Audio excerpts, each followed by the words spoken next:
वो तो शुक्र समझो अभी देश का नाम नरेंद्र मोदी नहीं रखा, अभी स्टेडियम का रखा है, अभी तो पटेल साहब को ठिकाने लगाया है, अभी तो किसी और को जो है बाकी पूरे देश को ठिकाने लगाने की स्थिति। देखिए उनके दिमाग में जो गंदी साजिश चलती है वो उसी को मूर्त रूप देते हैं, उसी के लिए काम करते हैं और उनके दिमाग की गंदगी लगातार सामने आ रही है। एक देश के राष्ट्र मतलब इतने बड़े राष्ट्रवादी एक नेता का नाम खत्म करके, जो राष्ट्रीय आंदोलन के एक बड़े मजबूत नेता रहे उनका नाम खत्म करके और नरेंद्र मोदी के नाम पर लगाया जा रहा, तो नरेंद्र मोदी जी को भी शर्म आनी चाहिए कि जिस समय मायावती जी लगा रही तो कह रहे जिंदा अपनी मूर्ति लगा ली, तो भैया जिंदा तुमने स्टेडियम बना लिया, मूर्ति भी तुम्हारी लगी जाएगी उसमें, तो तुम में और उनमें फर्क क्या है? जिसकी ताकत बढ़ती चली जाएगी, जो व्यापक होता चला जाएगा, जो मजबूत होता चला जाएगा, निश्चित रूप से उसके सामने कमजोर को झुकना ही पड़ेगा। और इस समय सरकार जो है कमजोर है और आने वाले समय में सरकार और भी कमजोर होगी, इसलिए सरकार को ही अंततः झुकना पड़ेगा, कानून वापस लेने पड़ेंगे।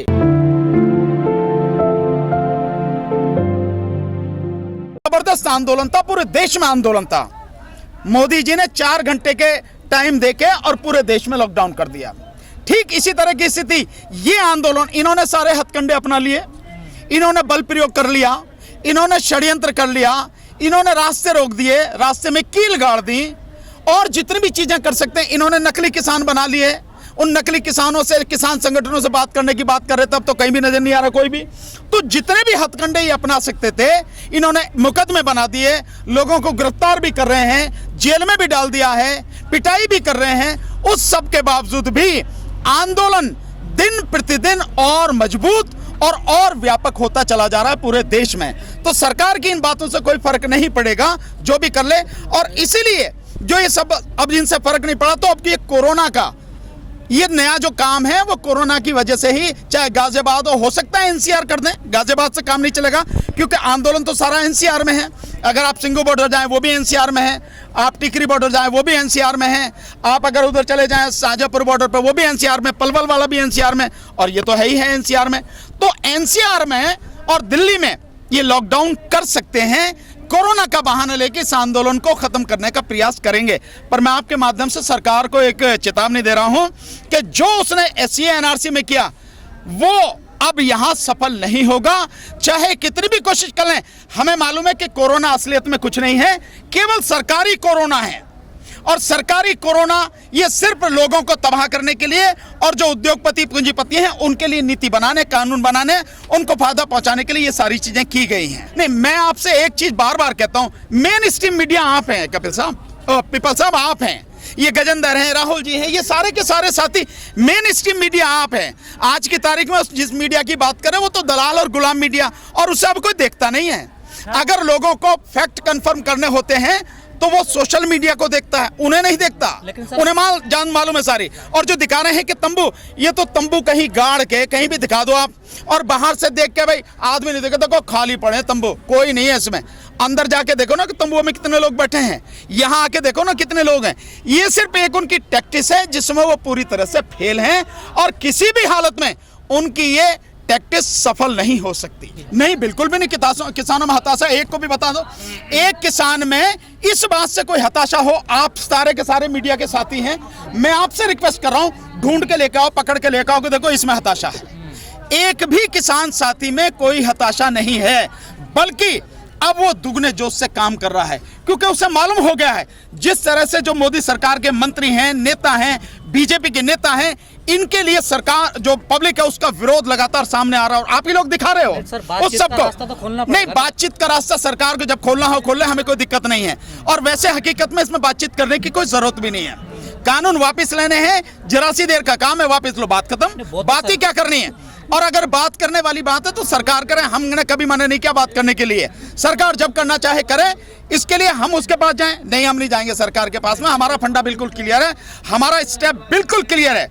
इस पे अगर बात होती है हम बात करने को तैयार हैं, या बुलाएगी तो हम चले जाएंगे। नहीं, युवा तो मैं समझता हूँ जब उन्होंने वो मनाया था 17 सितंबर को राष्ट्रीय रोजगार दिवस, तब भी जाग रहा था।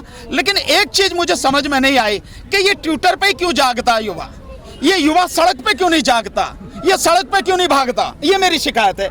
अगर युवा साथी मेरे से नाराज हो कोई दिक्कत नहीं है, पर मेरी शिकायत है, एक बड़े भाई होने के नाते मैं उनसे कहना चाहता हूं, जब तक आप सड़क पर नहीं आओगे, जब तक अपने आंदोलन को जन आंदोलन नहीं बनाओगे, क्योंकि इस देश में युवाओं की बेरोजगारी की समस्या वाकई में बड़ी भयानक समस्या है, उसके लिए उन्हीं को आना पड़ेगा। तो वो ट्विटर छोड़ के, फेसबुक छोड़ के, व्हाट्सएप छोड़ के, यूट्यूब छोड़ के सड़क पे आना चाहिए सबको इकट्ठा होके, तभी ये सरकार जो है उनकी बात मानेगी, तभी ये सरकार झुकेगी। कैसे दोगुना करी है ये नहीं बताया उन्होंने।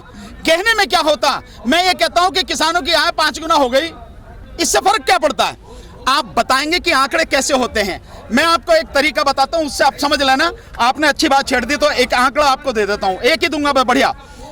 इस मोदी सरकार के समय में मोदी सरकार पहले ही दिन से कहती आ रही कि हम किसानों की आय दुगनी करेंगे।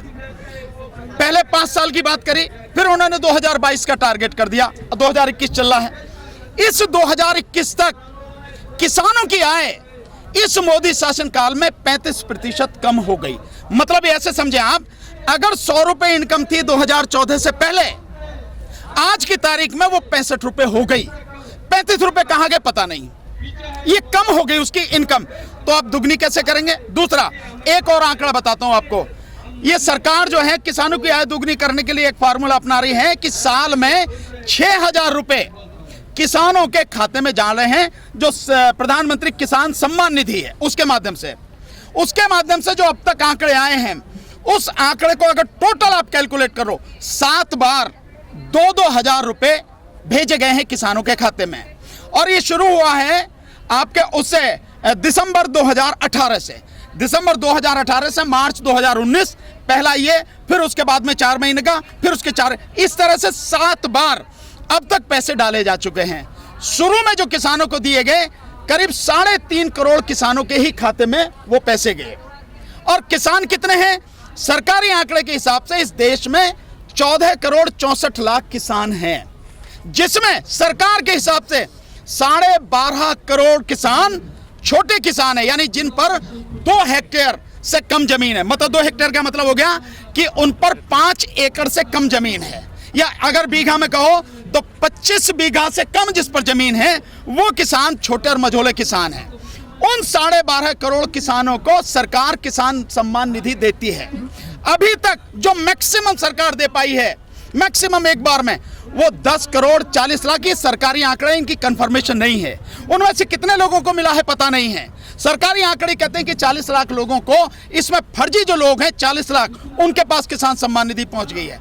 तो अगर सरकारी आंकड़े भी मान लेते हैं 10 करोड़ 40 लाख, इन किसानों को मैक्सिमम एक बार में ये पैसे पहुंचे हैं। इस 7 बार में टोटल अगर हम कैलकुलेट कर रहे हैं तो 1,10,000 करोड़ 1,10,000 करोड़ रुपए इन 7 बार के टर्म में किसानों के पास पहुंचे हैं, अगर सरकारी आंकड़ों को सही मान लेते हैं तो। ठीक है, अब आप देखें जरा, इस सरकार ने 2014 के बाद में जो तेल में वृद्धि करी है, मैं आंकड़े बता रहा हूं, इसको बहुत ध्यान से समझना। इसको, जो तेल में वृद्धि करी है, उस तेल से सरकार ने कितने पैसे कमाए? मोदी सरकार ने, राज्य सरकारों का अलग करते हैं, मोदी सरकार ने लगभग 21.5 लाख करोड़ रुपए कमाए हैं।